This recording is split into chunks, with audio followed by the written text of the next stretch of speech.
This is a pod. A pod about dogs. Hey everyone, welcome to the Healthy Dog Pod. It's Sophie and Ian. Thanks everyone for listening in and for all your requests about what you want us to chat about. And today we're going to be talking about habituation. So let's get the definition going of habituation. Lots of definition straight in there. It's the diminishing of an innate response to a frequently repeated stimulus. Which is real techie. Yeah. And so it probably doesn't make sense to anybody. But it's a definition, okay? It is. Basically what it means is we are trying to get rid of an innate response to something that they're exposed to. So say your dog responds automatically and it's not what we would deem social or appropriate, or maybe it causes stress to the animal, and we're trying to desensitize it to normalize it for them and get them used to it. So basically it's just get them used to normal stuff. Yeah, everyday things. Yeah. And it's normal stuff for us, but this is why the dog has such a big response, is because most of our world is completely unnatural. Yeah, even things like vacuum cleaner, hair dryer, skateboards, they're all normal to us. Things but we to a take for dog, granted, yeah. they're like, whoa, what the hell is that fast moving thing? Oh, I'm just going to bark at it. Mm-hmm. Even just big things. Big things are imposing. Even just in the other end of the scale, little things, just, it's not a toy. How about we don't pick it up and throw it around? It's just getting a dog to normalise and behaviour around the human world. The biggest one that I find is skateboards and also work sites, workmen. High vis, Yeah. all the noises, or all of the above? All of the above. High vis, work, cranes, everything like that. Dogs, if they're not exposed to them, they freak out. Yeah. We concentrate on this real heavily in the early learning stages, in the socialization period. Habituation is a big part of that. And we bring it up a lot in puppy school and all through those formative years, but it's something to remember, like dogs are always learning, and they constantly are developing their associations with things. So just because we've exposed it once, just because we've exposed it a million times, if the situation changes and the dog changes its perception, that happens all the time. How many times do we hear as trainers, oh, my dog was fine, and then all of a sudden it just started reacting this way to something. They're not robots. They learn, and they relearn, and they relearn every day. So that's where when we talk about consistency in training, I think a lot of people might jump to the conclusion of that just involves what you say, consistently what you say. But it's not just that, it's how you expose the dog to that world consistently. And through that, we'll start to create consistent behavior around the stimulus. Yeah. So pretty much it becomes background noise to them. Yeah. Yeah. And I feel like there's a couple of ways trainers typically take the dogs out and expose the dog to this. They will, you've got the corrective method where you don't want the dog to approach it, so the trainers will basically shut the dog down by, limiting their movement, maybe using a few pulls on the lead and just trying to get the dog to settle down through physical force and restraint.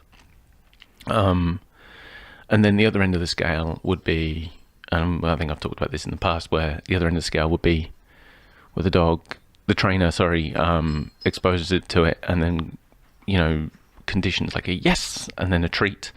And that's a much better way for me than restraint and physical control. But I feel like they tend to get a little bit overexcited. Yeah. With a little positive doesn't have to mean overstimulating or even exciting whatsoever. Positive could just be like, oh yeah, that's great. Yeah, good job. Yeah. Good job. Be normal. Awesome. Yeah, because you want it to be positive for your dog. Yeah, that's a big point. It's like when it's not whether you see it go well or not. This is where if we study the body language of the dog and watch them, You get to learn whether your dog found it a positive or not, because that was the goal. You're already bloody desensitized to it. Yeah. You're not there to go You and don't stand need next to the help. skateboard and go, I feel like that went really well, and your dog's losing his shit. Or even just showing those subtle stress signals. Like, I think, a few bad descriptions over the years, like I've already touched on that, like hyperarousal doesn't mean happy. So going in hyper, the dog is hyper. The dog's brain is firing on all cylinders, and we'll often go, oh, look how happy it is.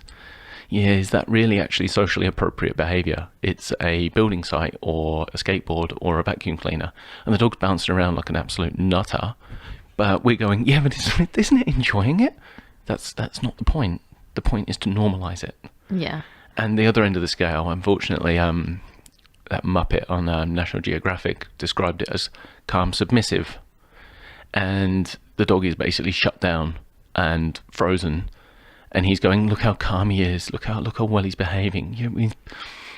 Not appropriate either, because the dog is sitting there and being restrained and has learnt to be helpless and can't move. And you'll see all the fiddles like lip licking and blinking and looking away. And he's an idiot. He's going, look how calm he is. Look how good he's being. But that's the most scariest dog. Yeah. When they shut down and freeze like that, because you're going to have no warning to what's going to happen next. Yeah. Because it's learnt to just, oh God, I can't move. Maybe like, the body language we are looking for is really relaxed. And by that, I don't mean still. I mean, still is a byproduct of it. Yeah. But not tension. Like, so tension is weird. Tension is weird in every situation. Like, if your dog is tense, it's tense in the brain, not just its body. And we just want the dog to self-settle. I'll use food rewards to hold its attention, because if it's holding its attention on me, it's not running around. And if it's not running around, the chances of it getting hyper-aroused are lower. So I find that they're like little wind-up clocks. The more they run around, the more their brain spirals. So Yeah. use something to hold its attention, and bring it into you. Get it to give it a known behaviour. And I ask for sit. Mm-hmm. Say, we're sat having breakfast, and we've taken the dog out. There's people moving around us all the time. I'll ask the dog to sit, but I won't ask it to lay down, because laying down slows down its reaction time, so potentially could compromise it and make it feel like it's overly vulnerable.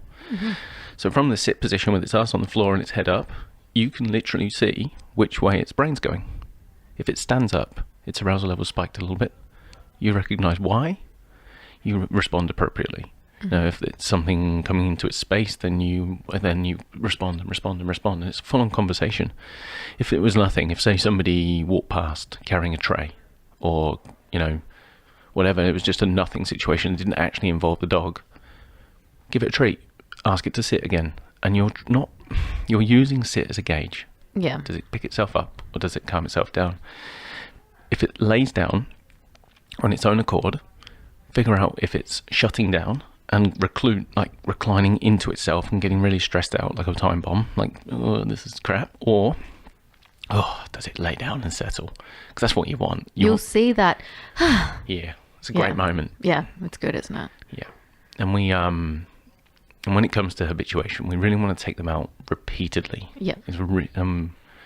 Make sure that they see it as much as possible. What sort of things you've got a checklist? Yeah, so for puppy school, got a checklist.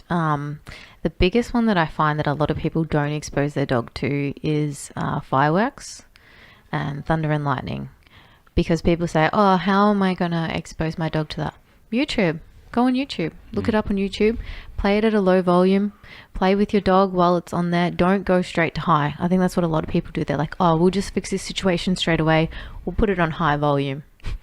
Yeah. The dog's like, holy shit, what is that? I've got a really good video, actually. We'll upload this. Tracy from AVBS gave me this, or more, I stole it. She knows. Thanks, Trace. Yeah. Where you've got a dog trainer in a field, and there's about, I can't remember how many, but probably like 10, 15 dogs in a big circle. And in the middle is a box full of firecrackers. And the trainer sets them off And then all of a sudden, obviously the dogs are losing their absolute shit, and everybody starts slamming their dogs on the check chains and like forcing them to the ground. And this is the dog trainer's idea of desensitizing to fireworks. That is so fucked. That isn't dog training, that's dog bullying. It's actually a horrible video to see. It's pretty painful to watch. And obviously that's a real extreme example, but I do find people do this far too often. They'll take the dog right into the deep end and then correct it for not knowing how to behave. Yeah. And whereas if we take our time and introduce gradually, then I think everybody wins. You don't end up stressed out because your dog's not behaving appropriately. Yeah.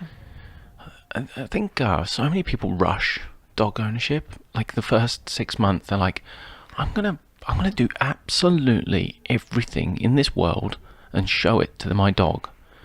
You're gonna own that dog for years, mate. Like, fuck, take your time. Yeah, slow it down. Build some calm, positive associations. And I use that term for years, calm and positive, on purpose. Because nobody calls us because they can't rev the dog up. They all want to know how to calm the dog down. And then people resort to correction. Whereas I'm just like, no, just take it in slowly. Hold its attention.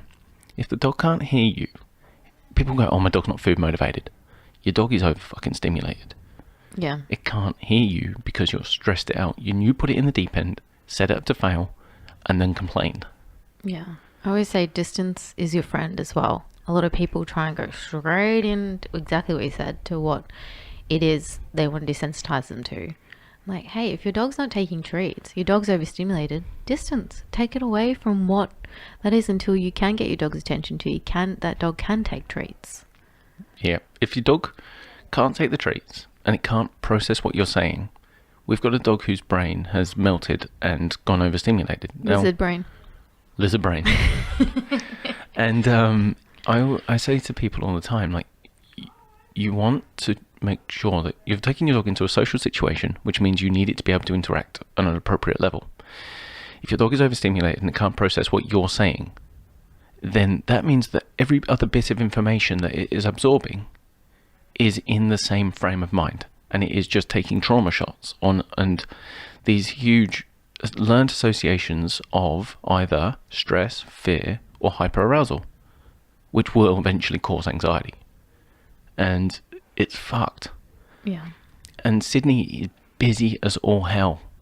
There's so much stimulation out there. Especially Bondi. Then we combine this with last week's talk about socialization. Mm-hmm. So people take their dog out and they flood it with information. And there's people and buses and cars and traffic and heaps of movement. Noise and movement, the two main stimulants. Like, watch them. Like, turn your brain on for 20 seconds walking down the street and just hear how many cars and people and everything goes past. It's a bloody lot, and we're just used to it. Our dog's flooded with all this information, and then we go and take them to a social environment and we expect them to be able to interact. You combine the two together and you've got a recipe for disaster, and that's why we've got jobs. Yep. I would rather not have a job.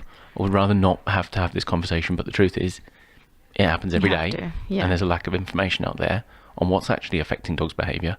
Rather than them running around trying to dominate the world, they are freaking the fuck out.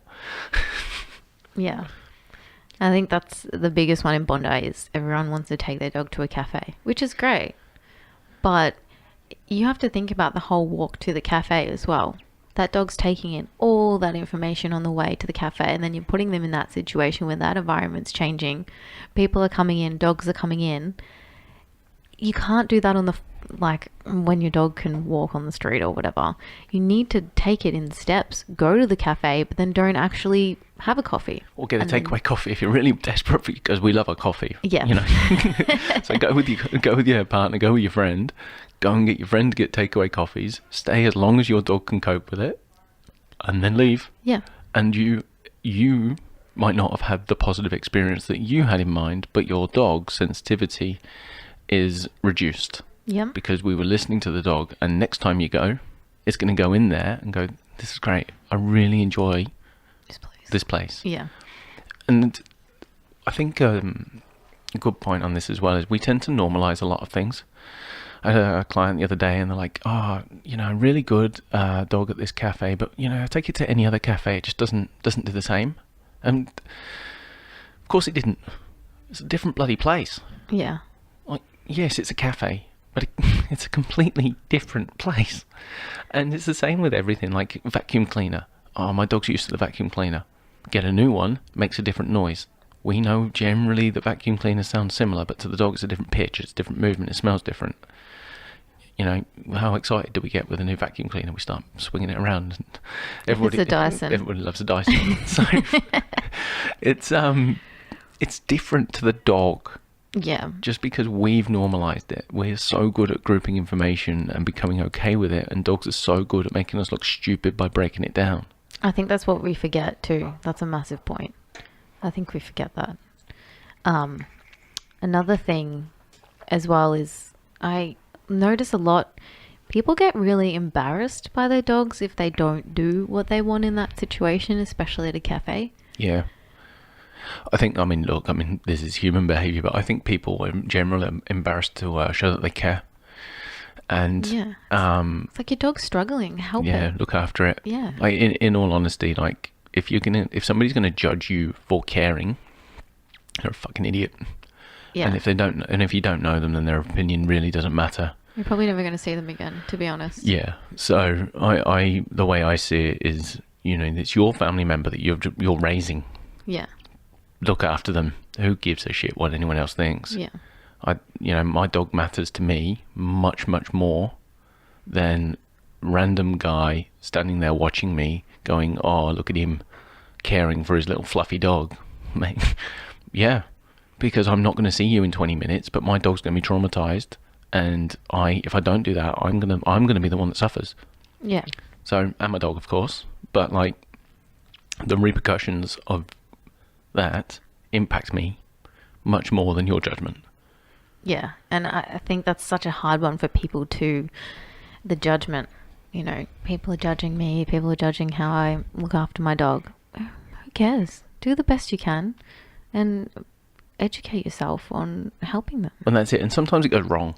Oh, yeah. Like, sometimes We've all been in that situation. Well, fuck it. We're not saying we're the perfect, candidates. Like, it happens. Nothing ever goes perfectly. Yeah, sometimes it goes wrong, and then people go, "I'm gonna go and throw it back in exactly the same level because this is where it was." Yes. And I'm gonna take it into that level again because. And hope it works. And I hope it works. Like we see it in socialising, gets in a fight. No, we'll just take it straight back to that dog park and that individual. Nah, give it a fucking break. Same with trauma with just general stimulus like skateboards and what we're talking about today. It's strip it back, give it a rest, let it recover, let its brain come back down to earth, and then reintroduce it at a lower level and gradually build the tolerance again. Yeah. People go, "Oh, dogs recover so quickly, they're so stoic and they really do just move on." Well, not really. They just don't actually have the ability to communicate how stressed they are. Yeah. I know if I've had a traumatic event, it sticks in my brain. I hang on to it. Like, if something makes me jump, I'll remember it. Like, I might not carry on. Like a spider? Like a what? A spider. A spider makes me jump. Oh, every time. But you know what I mean? Like, I'll carry that adrenaline for a little while. And when the dog does go into fight flight and does get scared, then the brain and the body get hit with adrenaline and cortisol, and it takes 72 hours to a week to get out of the system. Yeah. Now, that's a long time. Let it recover. And you will find the next time you take it in, after it's recovered, you'll find it a lot better than if you just go, "We'll give it 5 minutes and then throw it back in the deep end." God. It's painful. You wouldn't want it doing. Like, you can rationalize it.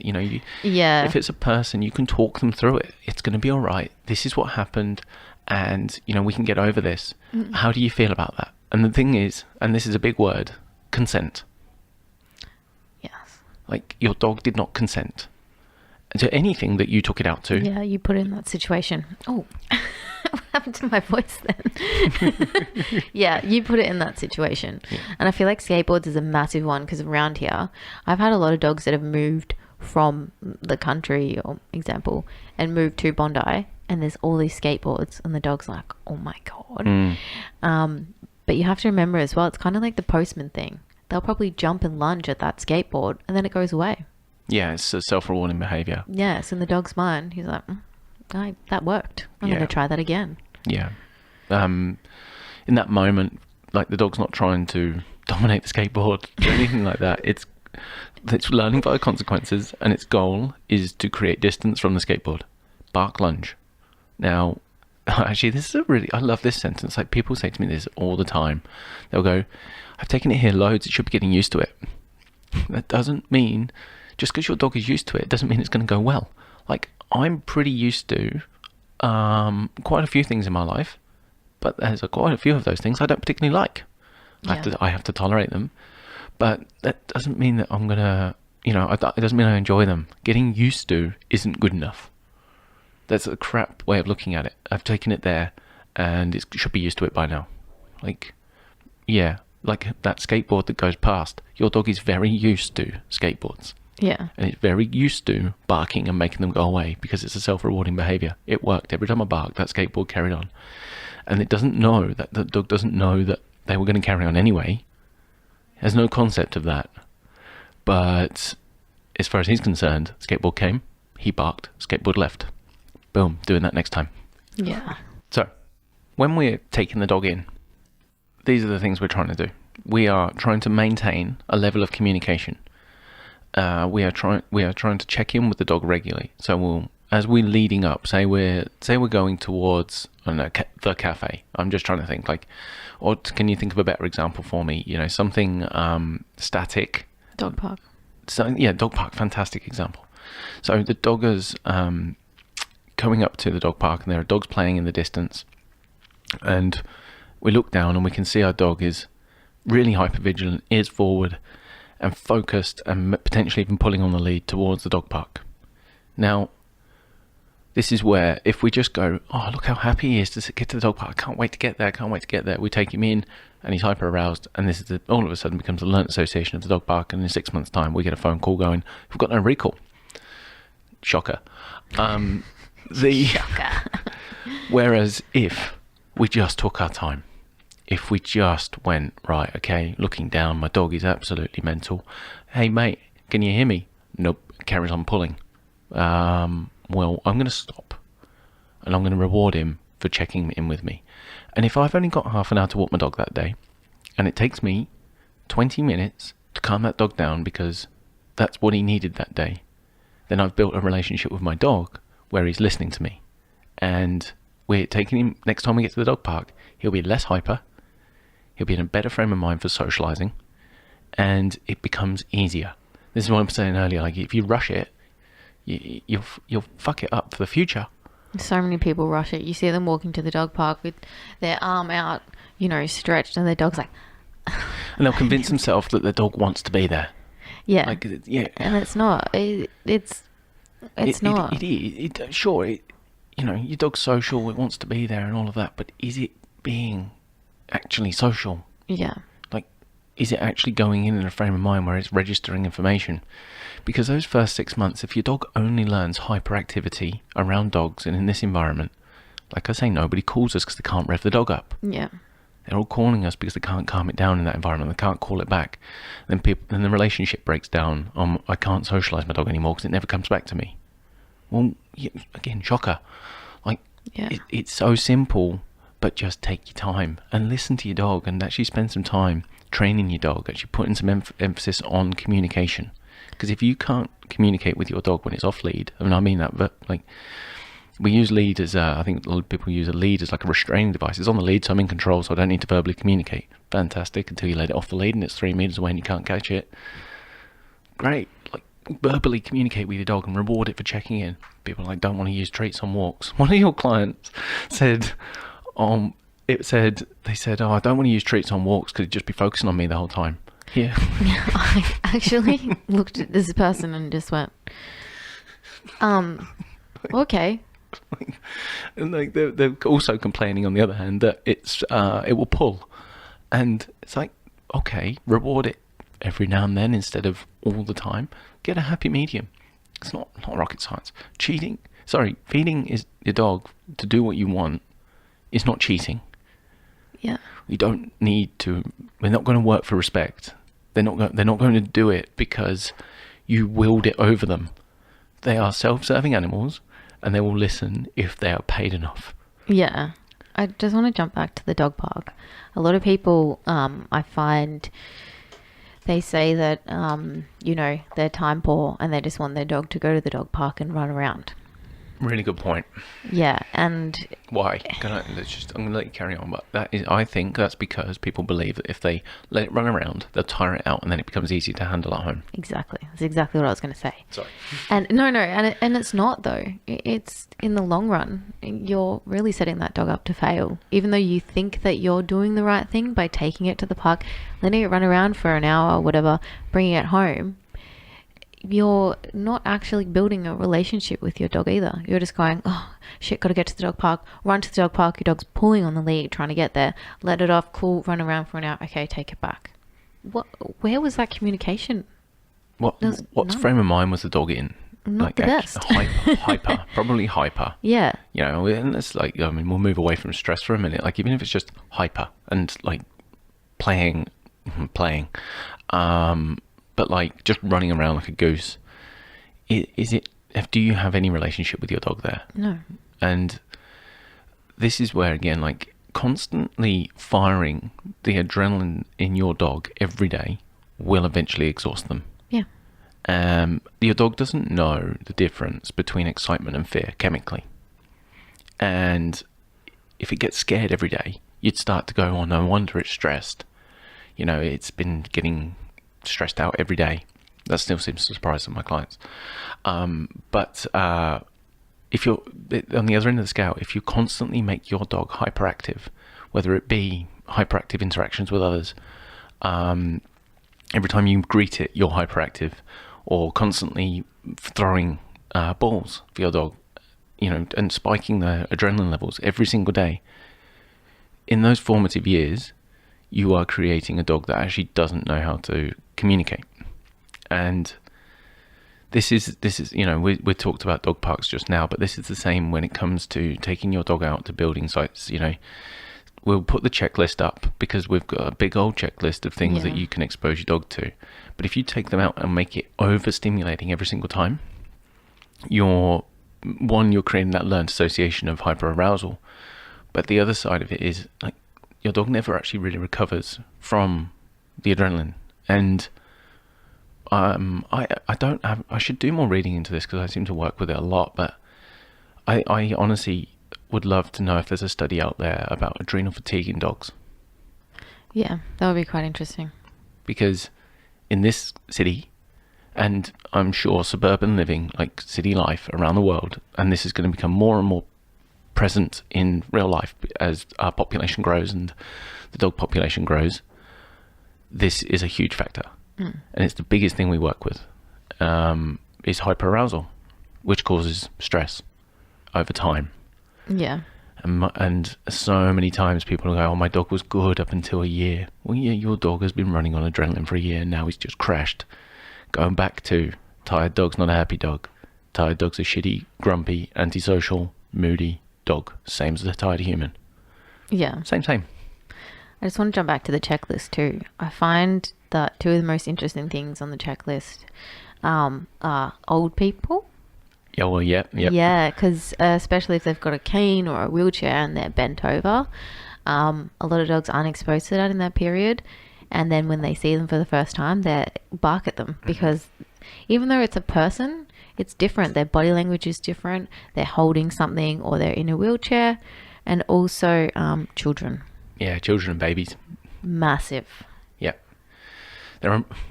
So information, I think I'd love to do a bit more in detail another day on this, but information is everything. If your dog receives enough information, it will begin to feel comfortable. As in, like, good information, obviously. Receives enough bad information, it will feel very uncomfortable. But if your dog receives information that it is familiar with, then it will have a learnt association. So everything, I think Tracy says this best, information is the dog's currency. And new information it will be treated like a threat until it knows otherwise. Yeah. And that goes back into when we normalize it, when we know that it's just an old person with a cane, or it's just a toddler walking around, and we go, it's non-threatening. Why is the dog behaving this way? It's just not a threat. You didn't perceive it as a threat, But they did. but your dog is receiving new information, and we will always. Survival says, if it's new, treat it like a threat until you know otherwise. We're verbal communicators. We meet somebody new. And, my mate will go, hey, this is my friend Tim. And instantly I will go, you're familiar. I've got a familiar pattern here. I trust my mate. So now I trust my mate's judgment of Tim. Yeah. Whereas dogs don't have that verbal ability. So we've got to watch their body language and see how they're responding in that moment. So when it sees an old person, how do they go? How's their body language? And I think a good point today would be really, something to add on the side today. We'll put up some fiddle posters, so dogs early onset of stress. Definitely.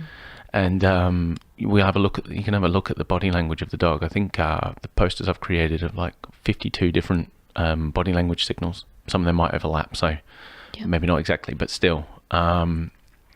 These are all body language traits of the dog communicating. This is beginning to get stressful. And if we look out for them, and we, as soon as we see them, go, all right, can you hear me? Here's a food reward. Start to use positive reinforcement. Start to reduce the stress. It's how you get dog used to the stimulus. It's real basic in theory. Yeah. People don't take the time to do it. Exactly.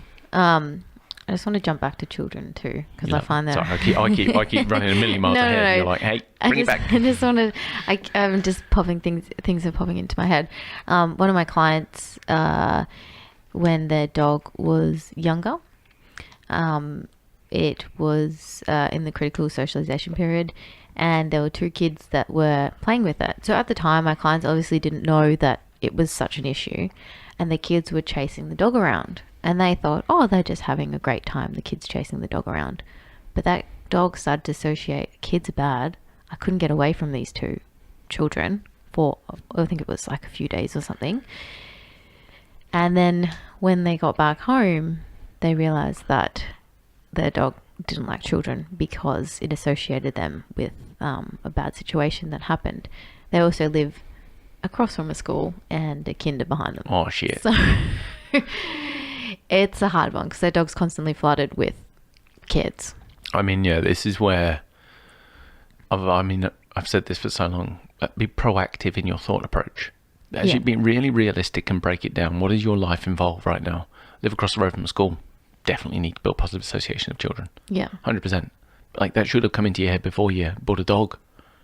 Yeah, but then people don't know. No, of course not. No, but that's the thing. But that's what we're trying to promote. Exactly. And that's what we're because so many of us react to a situation that we didn't see coming, but when we actually break it down, we go, oh, could have put in a lot of work into this, being proactive. And when we're bringing a dog into our life, puppy, rescue, whatever, we need to actually be really aware of what our life, what bringing them into our life would involve for the dog. Yeah. And, that way you're actually ready. just maybe get ready to have a dog. That's simple. But the thing is as well, is you have to realize that it may change what you wanted that dog to be in your life. So maybe you wanted the dog to be a cafe dog. Maybe it's not best to be a cafe dog. Maybe you wanted your dog to be at the dog park. But it's not best for that dog to be at the dog park. And I think you have to realize is having a dog, it may change. Yeah, that's a big thing. I think people get the dog and they're going to go, I'm going to go and do this, I'm going to go and do that, I'm going to bring it in, it's going to be great. And then all of a sudden, when you start going at the dog's pace, you go, oh, well, fuck, this isn't what I planned. Well, no, it's a living thing with its own thought process and its own stress levels and its own behaviour. It's you get the hand you're dealt. Yeah. And sure, if it doesn't go to plan, you can desensitize it and build positive associations. But just because you had your preconceived idea, don't take it in the deep end and don't correct it just because it didn't behave the way you wanted it to. That's fucked. I can't think of the saying right now, but someone said it once. You don't get the dog you want, you get the dog you need. Wow. Why are you reading my mind? Get out of my head. Ah! Exactly right. Yeah. And people, well, yeah, like, I think that's so true. And it's definitely was the case in my life. I wasn't ready to learn the lessons when they were dealt to me. Don't get me wrong. Like, fucked it up so much at the beginning when I got my first dog. But I did learn my lessons, and I'm still learning. And, you know, we're always learning. And like you said earlier, we don't have all the answers, but I feel that this approach is the fairest way, because if we do it this way, the long-term relationship with your dog is super healthy. Like, you actually have taken the time to listen to them. What did we say last week? You earn trust through listening. And you listen to your dog and you build a real relationship. And you know when they're getting agitated, and you know when they're real happy, and they know when they're calm. And you start to really enjoy the relationship, because it's just one built around trust. And your dog's life is genuinely better because you have taken care of its stress and emotional levels, like, from day one. Yeah. And so problem behaviors are driven by not by the physical energy of the dog. Still having to say this in consults all the time. Your dog is not energetic, it is stressed. And problem behaviors are driven by stress, fear, and anxiety. And you can't treat stress with stress.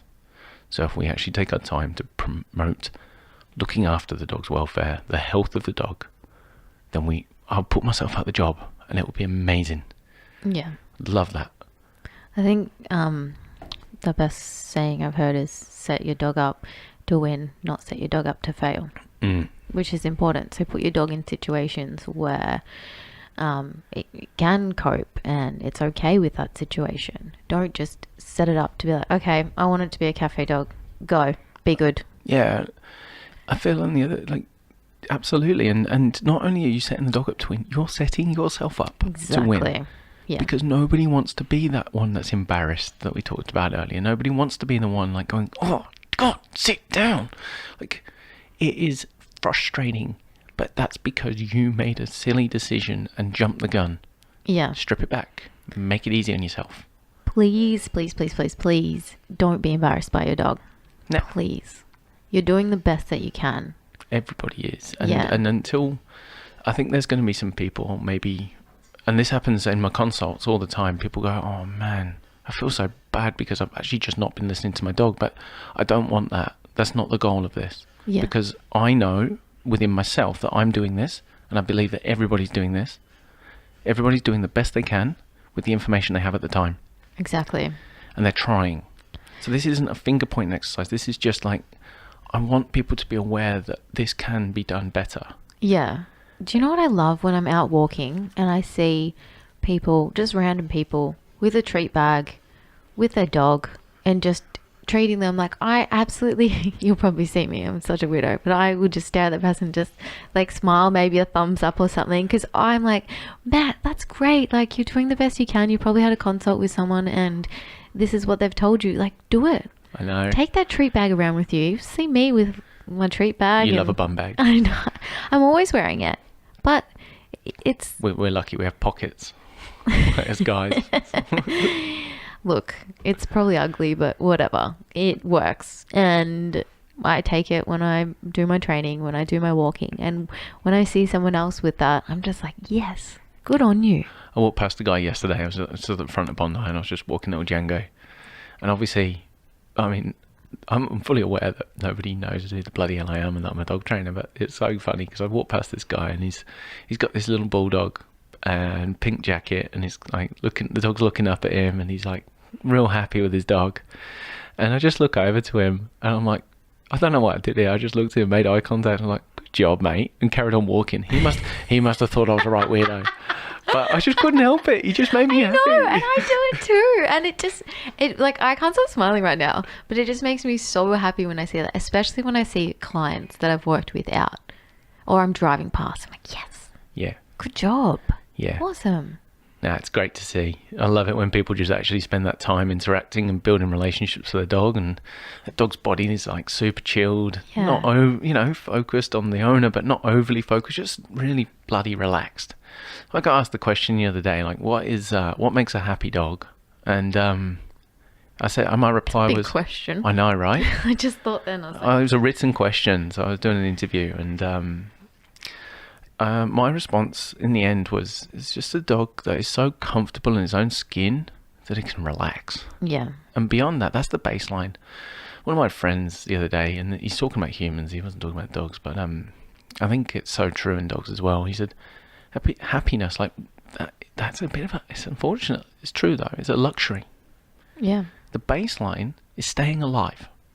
Now, we live in a society where so many of our basic needs are met, but we live in a very high percentage of the world population, low percentage of the world's population, that have this luxury, and we seem to think that our dogs are going to be born into the same frame of mind.